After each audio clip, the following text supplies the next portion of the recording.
Welcome to the Gavel. I'm Terry Ikumi. Now, a busy week it was for senators having to defend spending 160 million naira on each senator to purchase official vehicles. The last of it has not been heard. Now, the Senate within the week confirmed the appointment of Mr. Musa Aliyu as ICPC chairman. The Senate is also to investigate the maintenance of the country's refineries since 2010. And like the House, is amending the CBN Act to prevent the CBN governor from delving into politics while in office. Here's a detailed report of the event in the Senate this past week.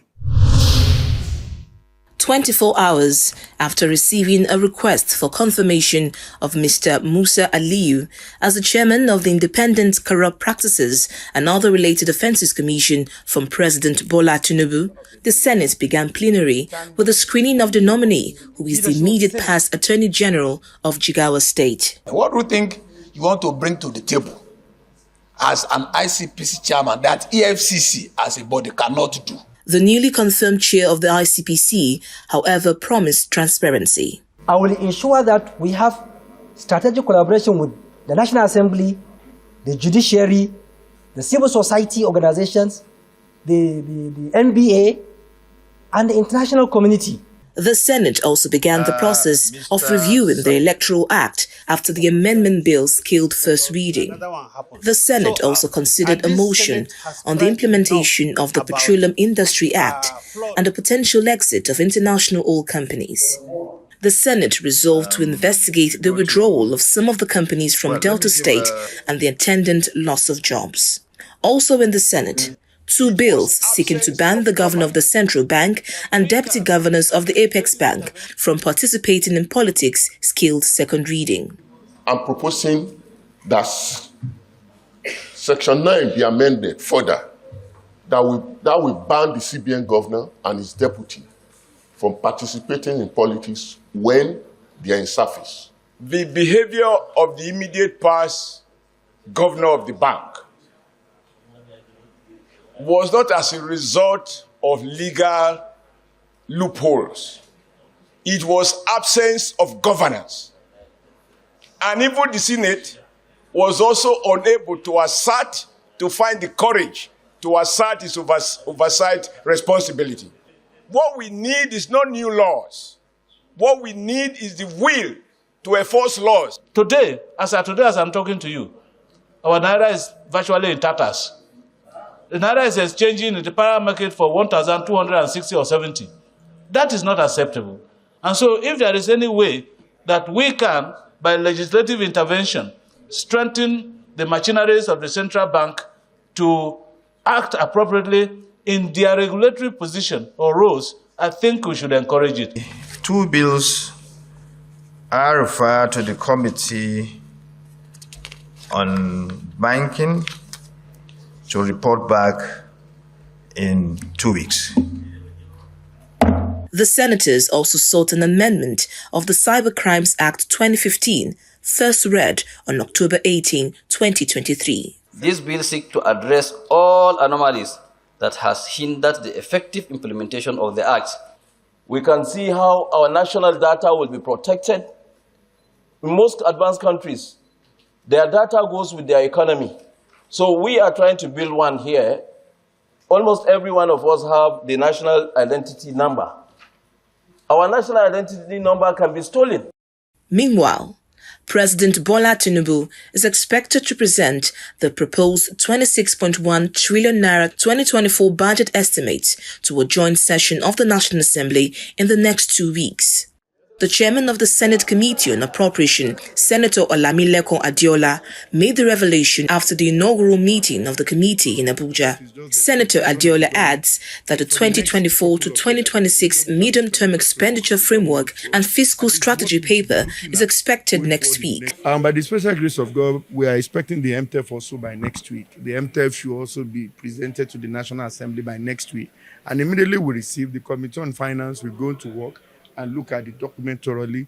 And don't forget that MTEF is just the expectation of the government for the next couple of years, that is the medium-term expenditure framework of the government for at least what we should be looking at going forward in the next 3 years. And by the time another year will come, a lot of changes, a lot of introduction of things will have come. So there will be 1 or 2 amendments, but at least Nigeria can now overview of what the thinking of the present administration is concerning its economic blueprint into the future. So by next week, we should have the MTF, and we'll be looking into it accordingly. Immediately the MTF is passed into law by the National Assembly, we will have the budget. And I know the economic coordinating minister and the Minister of Budget and National Planning are working around the clock and to ensure that all the necessary funding that will support the document that will be laid before us is at least in place before the budget eventually. In the next 1 or 2 weeks, by the special government marks, you should have the budget and we can start working on it accordingly. At least for the first one, we believe that it's as a result of 1 or 2 teething problems. But definitely, by the time we cross the hurdle, we'll have the budget as at when due and we can consider, and there will be enough time for us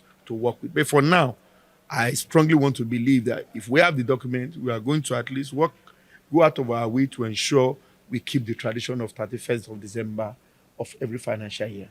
In the meantime, reacting to public outcry, the Senate has justified the planned purchase of luxury vehicles for lawmakers. The chairman of the Senate Committee on Services, Senator Sunday Steve, told Senate correspondents that the leadership of the 2 chambers of the National Assembly decided to buy the luxury cars for lawmakers because of durability and maintenance for the period of 4 years. Senator Sunday Karimi further noted that Nigerians were picking on lawmakers but ignoring ministers. The choice of Land Cruiser was based on, 1, comparative analysis of cost, of technical use, and durability. Nigerian roads. Are you getting me? We want something that we can maintain for another 4 years. And the issue of buying vehicles for National Assembly, you know, it's a reoccurring decimal. Every assembly, it will always come up. We should at least let the public, let them have a little trust and confidence in us. If you go to state houses of assembly today, check out. Most of them, before they were even inaugurated, the governors will have bought vehicles waiting for them. Even local government chairman, I know the vehicle my local government chairman is using. So why National Assembly alone? Meanwhile, the Senate has resolved to mandate its Committee on Downstream Petroleum to investigate all contracts awarded for the rehabilitation of all the nation's refineries since 2010. The lawmakers also plan to ascertain progress on the ongoing works in all refineries in order to forestall waste and corruption. The number of GMBs have come and gone. They always tell us by next month, by next quarter, by the end of this year, the refineries will work. This Senate, under the leadership, will be doing justice to the Nigerian people by causing the forces behind this, NNPC, whoever they are, to account for how much exactly they have paid out and why their promises are not being kept. If we can use our powers to summon, to investigate, and on the basis of the findings, to encourage the executive to take the appropriate action. How do you come up with operating costs on companies or projects that are moribund? That will be called for question. The Senate also debated on the dredging of the River Benue and Nigeria's protracted plan to construct a dam. In my own state, Ogun State, I know the Sherry Marble and the Kara market axis of that state is heavily flooded as we speak. Heavily flooded. The governor was there yesterday to see the communities and also to sympathize with them. Because billions of naira of properties are in serious danger in this community I mentioned. And Mr. President, if dredging of this River Niger, River Benue, and all of it will be a permanent solution for all of it, it is better we start now. We might not finish it in 1 year. We can spread it across 4 years and make provision for these dredging in the budget. And for a long fact, I listened to the mover of Budgetary who observed There never mentioned agencies like Ministry of Environment or the Ecological Fund Office. These are two critical offices that should be involved in this because the funding of breaking of this flag and domicile those two major agencies of the government. And I believe that the chairman, Senate Committee on Environment, should at least invite them. Let us know over the years, a proposal that has been made for the dredging of this river, how effectively are people used? Because the opening of this dam cannot stop. They need to open the dam so that there will not be overflow. The way the water moves is that if it comes in through the Lagdo Dam, gets into Adamawa, and then comes to the Benue Trough, through Gongola, spreads round and other tributaries to the northwest, and then it flows downwards to Lokoja, which is a confluence point of the two major rivers. And then, for us, at the base of the country, all the water that enters this country, from what we are complaining about in Adamawa, or through River Gongola, or the one that spreads to the northwest, all of these waters passes through the state of Bayelsa. Because it is from there the water empties itself into the Atlantic Ocean. There's no other point. So, the parts of river states that are contiguous to Bayelsa, Ahoda West, Ahoda Nakoni is there, all flooded. The parts of Delta State contiguous, all flooded. Because when it gets to Bayelsa from Anambra, the whole of Anambra, that area, that is Demili axis and all the local governments in that place are completely submerged once there's major flooding. Then it enters Bayelsa and the entire state, the entirety of a state, I mean, we're not just talking of one local government or one senatorial district or one community. In the case of Bayelsa, so this incident of any time water is released from Lagdo, once that announcement comes, or at periods like this, is a major panic in the whole of Bayelsa. The construction of this Castle Dam, as was suggested by the Federal Ministry of Water Resources, established in 1999 when it was in power. And we don't know what happened. Every year, we keep on postponing the construction of the dam. Unless the dam is constructed, there will be no solution to the perennial business as well as the release of water from this dam from the Cameroon. It has caused a lot of damage to our farmers and even threatening food security in this country. It's affecting actually about 7 states. And all these states are known for rice production, maize production. In a matter of urgent public importance, Senator Abba Moro, representing Benue South, raises a motion on the recent robbery attack in Otukpo, which claimed the lives of 4 security operatives. A minute's silence is thereby observed. May their souls rest in perfect peace. The Senate urged security agencies to probe the circumstances leading to the October 20 incident. Welcome back to the Gavel. In the House of Representatives, just like the Senate, the attention of lawmakers was drawn to the bank robbery in Otukpo, Benue State. The House would be carrying out its own investigation. The lower chamber is also questioning the decision of the central bank to lift forest restrictions on 43 items and would be meeting with the CBN governor to understand the economic importance of the new policy.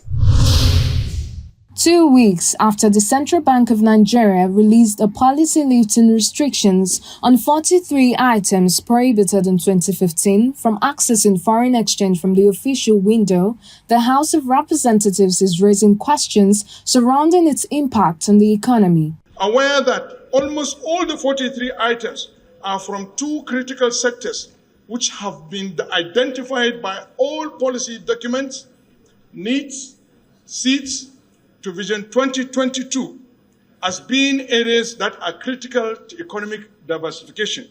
Concerned that the decision of the CBN will greatly affect local production of items such as rice, cement, and palm oil, among others, as it will force local manufacturers to hold the short end of the stick, invariably leading to factory closure and ultimately eroding our capacity to build the country's local economy.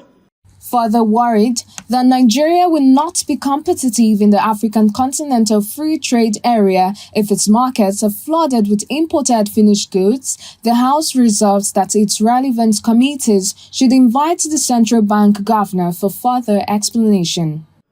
Meanwhile, another matter that caught the attention of the lower chamber is the 20th October robbery incident in Otukpo, Benue State, involving 4 banks and a police station. Honorable Blessing Onu wants the House to carry out an independent investigation. Concerned that residents are currently feeling traumatized by last Friday's incident and are greatly feeling unsafe. Worried that the security architecture of Otukpo community, particularly the police and vigilante, are badly demoralized. More worrisome, Mr. Speaker, honorable colleagues, is that the commercial and business activities are currently halted in Otukpo and Benue South as a whole. The House of Representatives is to investigate the persistent firearm laws and the failure of the police force to comply with the Financial Regulations Act. Following a motion by Honorable Salam Idris, the House is disturbed that the Nigerian police has lost sufficient firearms to arm 4 full-size infantry divisions, which were not reported, and that Nigeria hosts over 70% of the illicit arms in West Africa. Meanwhile, a bill to provide qualitative education in sciences, skills, arts, and other technical knowledge in Zamfara State scales second reading. An act to amend the Federal Polytechnic Establishment Act, Cap F-17 Law of the Federation of Nigeria, 2004, to establish Federal Institute of Technology and Entrepreneurship, Bungudu, Zamfara State, for the purpose of providing qualitative education in science, skills, art, and other technical knowledge, and for related matters, to be read for the second time. I so move, Mr. Speaker. In the meantime, following a motion on the need to address the hardships experienced by the Academic Staff Union of Universities, the House is mandating its relevant committees to interface with ASU and the federal government to resolve the 8-month outstanding salary, no work, no pay situation of lecturers. On Constituency Focus this week, we'll speak with Honorable Jeremiah Umaru, representing Wamba Akwanga Nasarawa Egon Federal Constituency in the House of Representatives.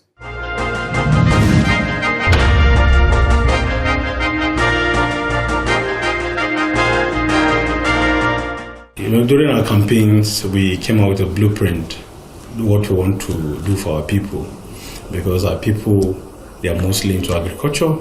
Our people are mostly teachers. So we came up with a blueprint, and one of the item on the blueprint is quality representation.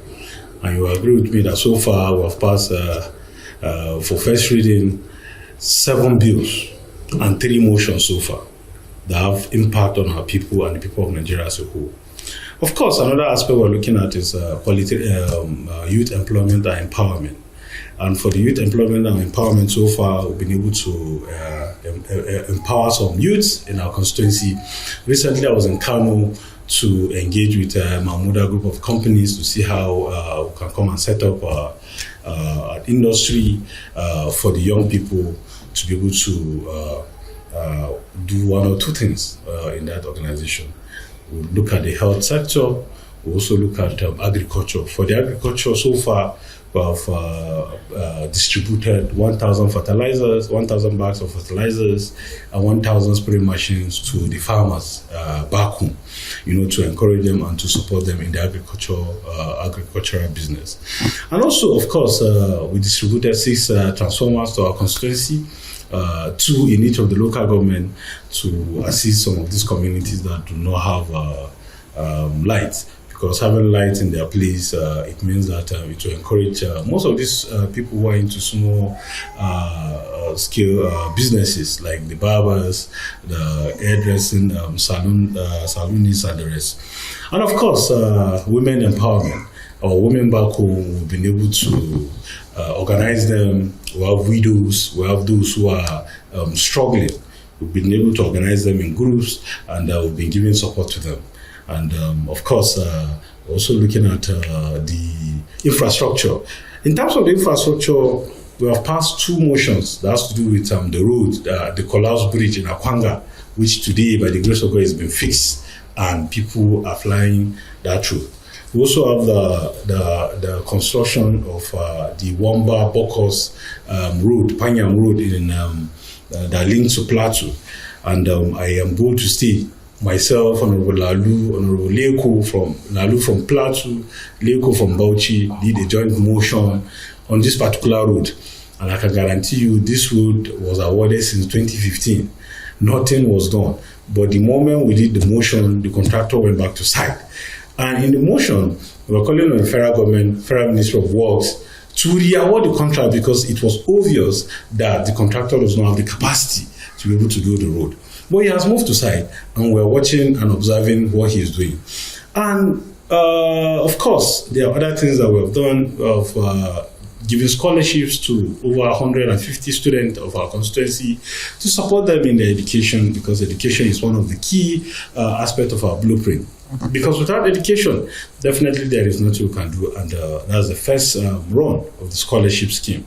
We have it's going to be continuous as long as we're here, and is to support our young people. And of course, also by this weekend, we also have a program. We have a program on agriculture. Basically, is a training on agriculture for our young people. At the end of the day, after the training, we're going to empower them with agricultural input to support them in their farming.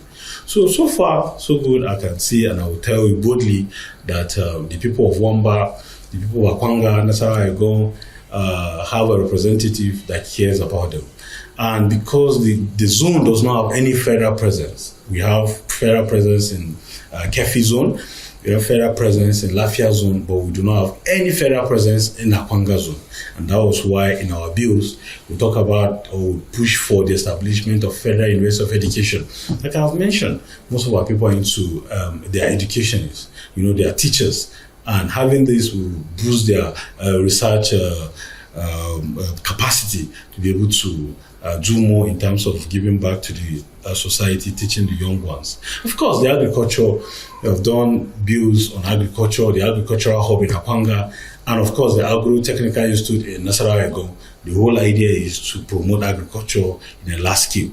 Then the bill to establish National Technical Center for Technical and Vocational Education in Wamba is also another aspect we're looking at to encourage those who are into those in informal sector who are into small businesses, to give them that professionalism, to make them to be able to stand very strong and do their work in a very professional manner.